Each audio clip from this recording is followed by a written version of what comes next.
Good evening. Tonight, I'm going to tell you another strange and unusual story of the unexplainable which lies behind the veil. Tonight's story is again based on one of those true but utterly unexplainable happenings which occur time and again from country to country and from age to age. George Bosworth was a modern man of his time in every sense of the word, and had his story occurred to another, he very probably would have been the last man in the world to believe a word of it.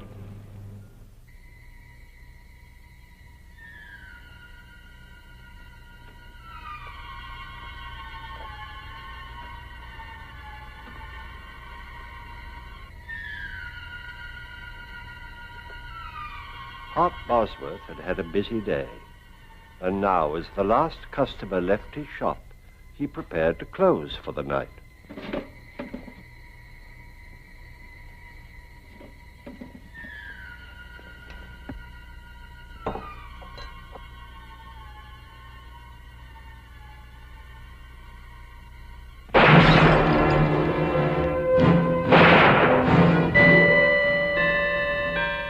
At this same moment, 150 miles at sea, George Bosworth prepared to retire, completely unaware of the incredible events which were about to occur.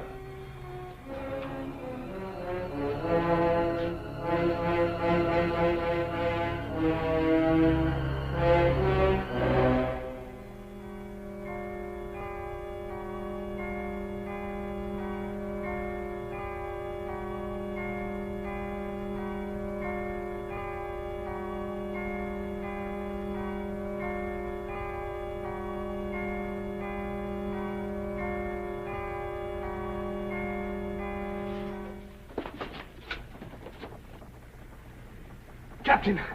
Captain! What is it, Mr. Bosworth? Captain, I've got to get back to England immediately. I'm afraid that's quite impossible, sir. Oh, please. I'm afraid something's happened. Are you ill, Mr. Bosworth? No. Well, yes, maybe. I don't know. I can't explain, Captain, but I must return at once. Mr. Bosworth, we're 150 miles from Dover, and I have a schedule to maintain. If I were to turn round and go back without good and sufficient reason, I would in all probability lose my position. But this is an emergency. There are rules and regulations covering all emergencies at sea. Perhaps if you could tell me why... Well, I think my brother is... I can't tell you, Captain. It's terribly important. I'm sorry, Mr. Bosworth, but I can let you off at Ostend. There you can make connections with another ship and be back in England by tomorrow morning. What time will we dock? We should be there within the hour. I pray God, Captain, we're not too late. Bullet wound through the arc, fired at close range. Man's been shot. He's dead right enough. From the looks of things, nothing has been taken except money. Cash drawers empty. Which leads me to deduce that the motive for the crime was robbery. Got that, Orton? Yes, sir. I checked the Bosworth house. George isn't there. The place is shut up tight. That's odd. Him and Art usually close the shop together. Are you sure you heard the shots at 9:45? Right you are, Chester. 9:45 exactly. Just a minute, Bertha. A little less familiarity, if you please. This here is official police business, and I'm here in my official capacity. Until I've solved this crime, I'll trouble you to remember that I'm a sergeant in Her Majesty's Constabulary. Oh, I am sorry. From now on, I'll remember, Chester.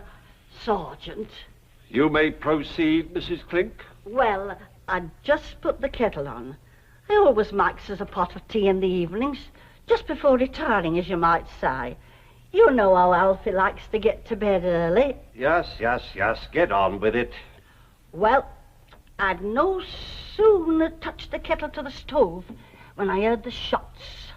So I said to Alfie, that sounds like shots. And Alfie said no. So I said to Alfie, them was shots. And Alfie said... Never mind what Alfie said. What did you do? Well, the only light that was on was in Aunt Bosworth's shop. So I run down here to see if he'd heard them too. Imagine me horror and surprise to find poor Mr. Bosworth lying there in a pool of blood. Aha!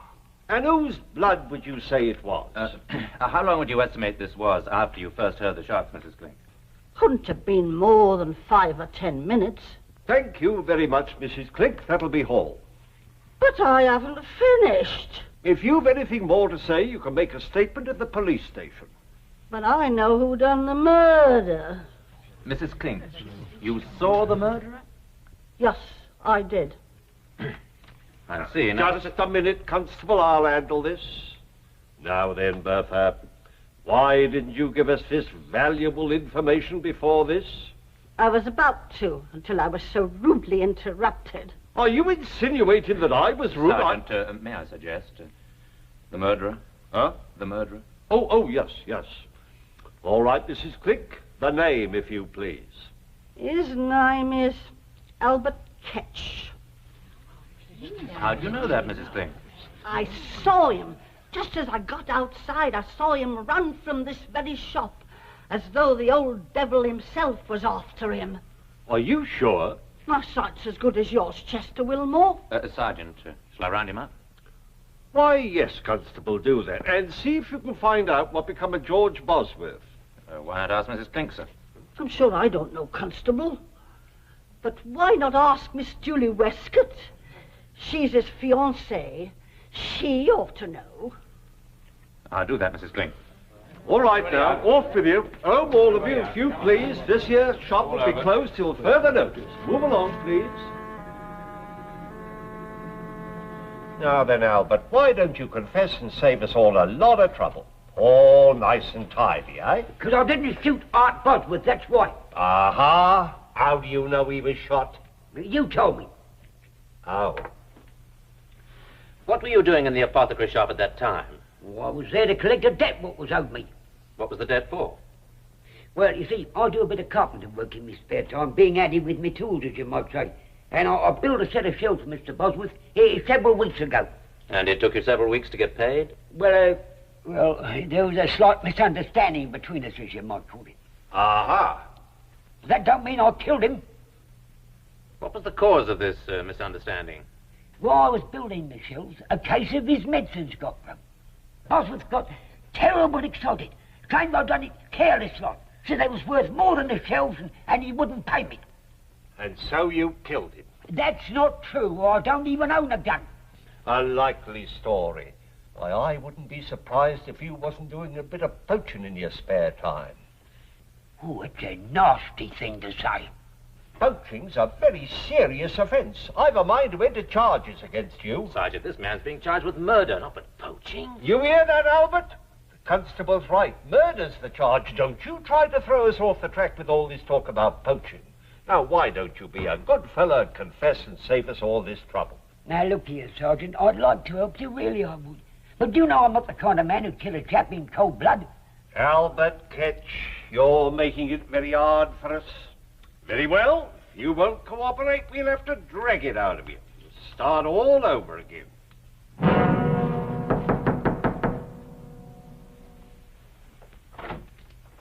George, darling. What's happened? Come inside. Something's happened to Hart, hasn't it? Sit down. No, tell me. Yes, George. Hart is... Hart's dead. Too late. I'm too late. George, you were on your way to France. How did you get back so quickly? I had a feeling something was wrong. Who shot him? Who told you he was shot? Do they know who did it? The police have arrested Albert Ketch. Albert Ketch? But he didn't do it. Darling, I know this has been a terrible shock, but you weren't here.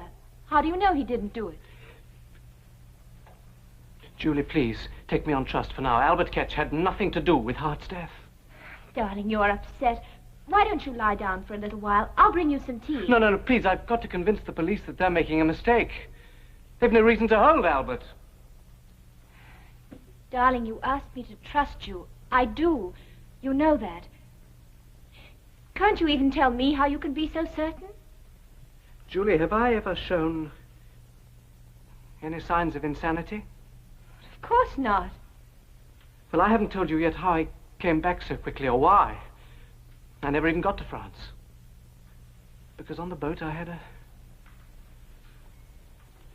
vision. Of what? The whole thing. The whole thing? Yes. I saw the murder being committed.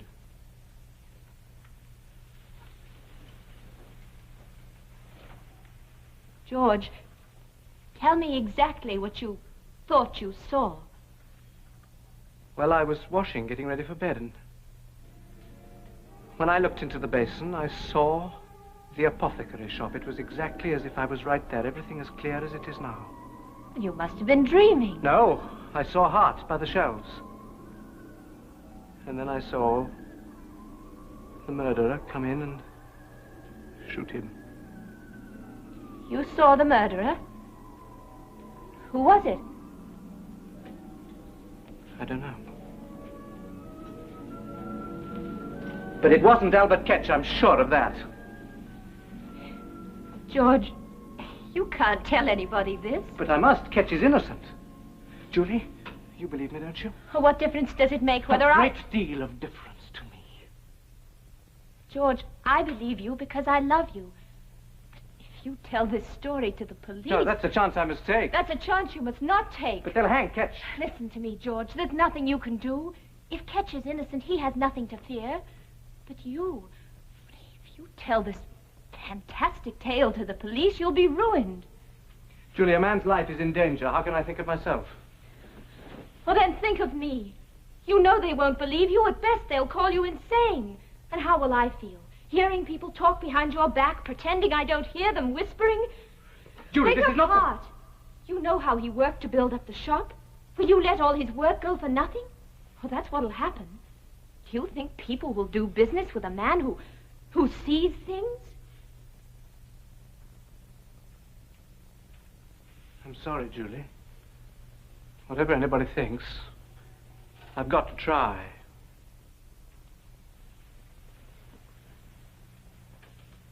Very well, George.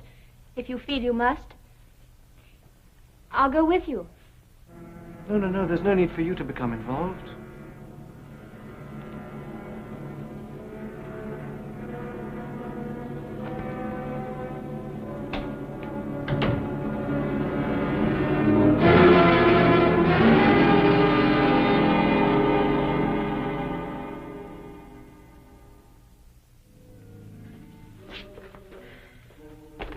Nothing back there, sir. Oh. Well, in that case, we'll have to continue our search in here. Ah, Mr. Bosworth, sir. Allow me to offer my condolences in this horrible tragedy. Thank you, Sergeant. They told me at the police station I'd find you here. May I ask what you're looking for? Clothes, Mr. Bosworth, clothes. And have you found any? Almost. But don't you worry, sir. We have the fiend what done this foul deed. If you mean Albert Ketch, Sergeant, he didn't do it. Why do you say that, sir?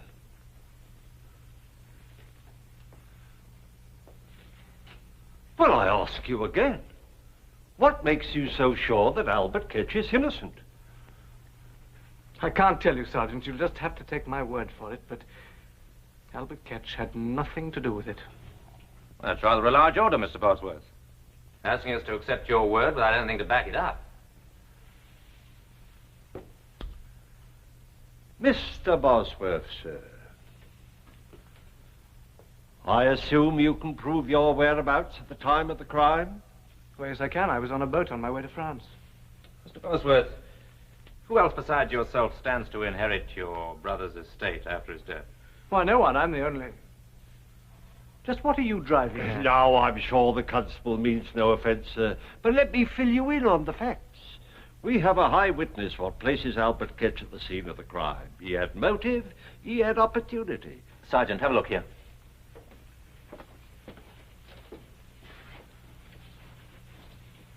Looks like an O.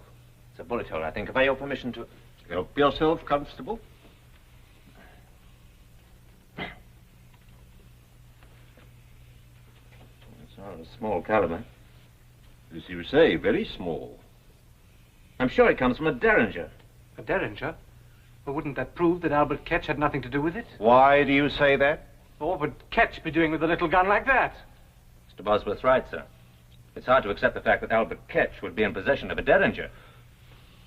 Unless it was deliberately given to him by somebody. Now look here, Constable. So you refuse still to tell us why you think Albert Ketch is innocent? I can't tell you, Sergeant. I'll submit a possibility to you, Mr. Bosworth. I'll submit it's possible you needed money badly enough to want your brother out of the way. I submit that your insistence on Albert Ketch's innocence may very well be more than just a desire to see justice done. And what do you have to say to that, Mr. Bosworth? Nothing.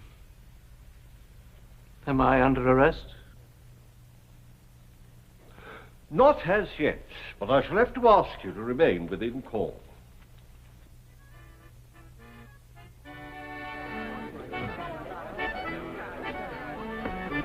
Evening, Mr. Bosworth.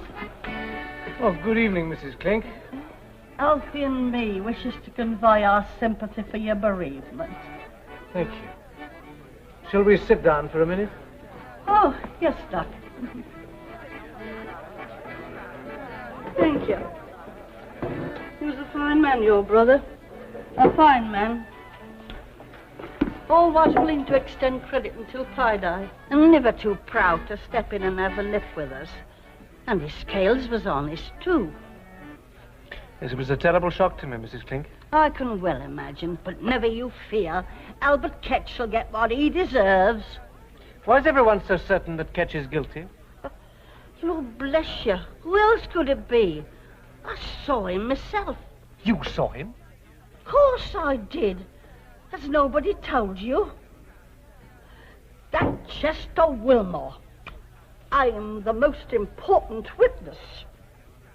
Are there any other witnesses? Not a one, and no more are needed, I can tell you that. Of course, Miss Westcott might have seen the whole thing. Had she been there 5 minutes earlier. Julie? What's she got to do with it? Of course, she might have been killed if she had. Yeah, but tell me, how does Julie fit into all this? Well, I'd just stepped out of my house for a breath of air before putting the tea on for Alfie and me, when I sees Miss Westcott going into the apothecary's shop. And it was hardly 5 minutes later when I heard 2 shots. I runs outside, and there goes Albert Ketch tearing down the street. Naturally, I got the police. And it was hardly no time at all before they had him clapped in the pokey. Julie never said anything about it. Oh, I dare say she didn't want to worry you. So it's the first time I've ever known her to worry about anyone. What do you mean by that? I'm not the one to talk about a body when they're not present to defend theirself. But everyone knows as how Miss Julie Westcott considers herself much better than us common folk. What are you saying, Mrs. Clink? It's truth. Ask any of the girls. They'll tell you. Her and her fine talk about position and money and station in life. But she wasn't fooling your brother none. No, sir. She wasn't pulling the wool over his eyes. Oh, you poor boy, I've upset you with me wagging tongue. Alfie always says I talk too much. But don't pay any attention to me. You better get home and get some rest. And I'll be saying good night.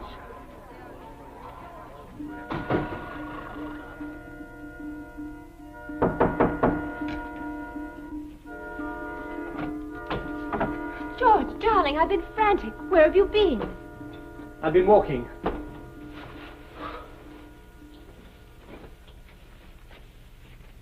The police think I'm involved in Hart's death. George, are they mad? How can they think you had anything to do with it? They have the murderer. No, they haven't. Ketch is no more guilty than I am. Will you stop saying that?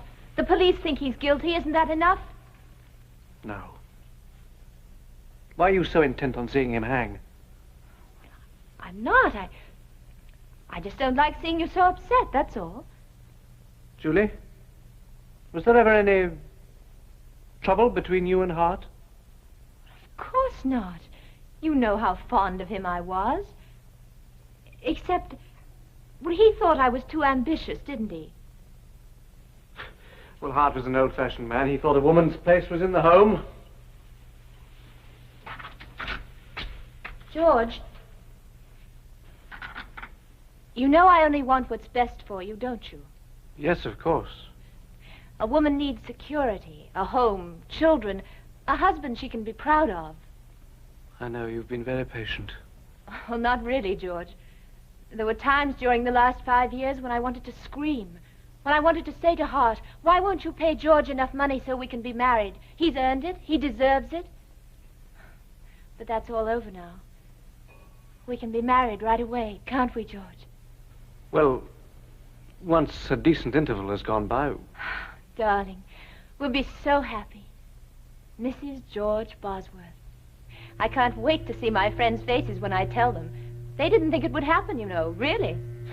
They didn't think I knew they were snickering behind my back, as if I couldn't tell what they were thinking. That Julie Westcott, she isn't getting any younger. If George doesn't ask her soon, she may not get any more chances. Aren't you exaggerating just a little? Well, perhaps, just a little. Now, promise me you'll think only happy thoughts while I make us some tea.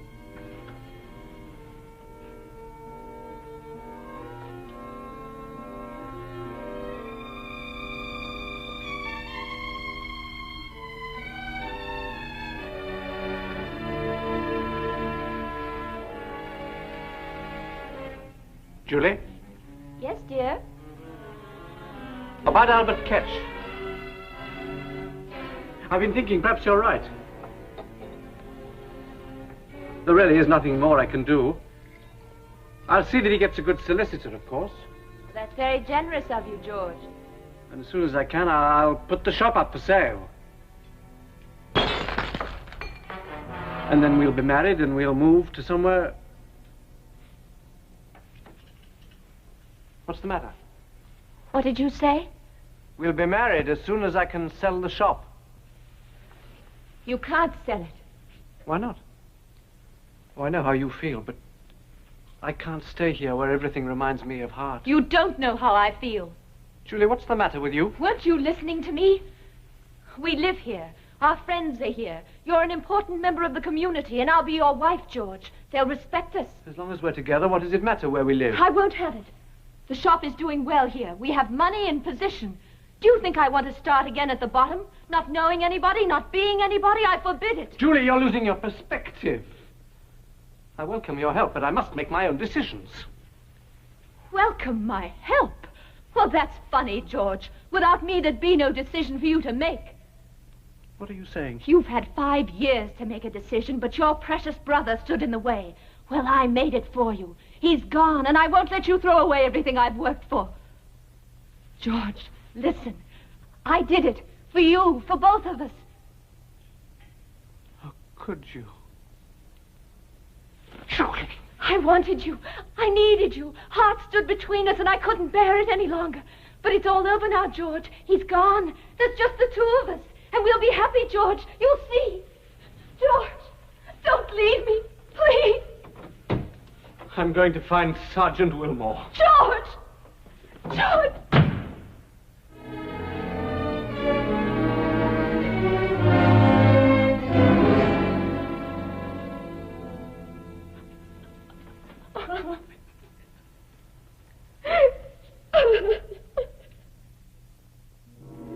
And so George, shocked and stunned as few men have had the misfortune to be, did his duty as he saw it.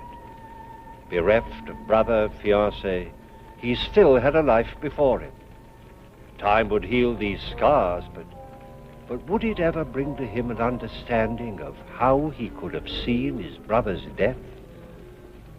I don't know. Do you? Please join me again for another journey into the world of the unexplainable which lies behind the veil.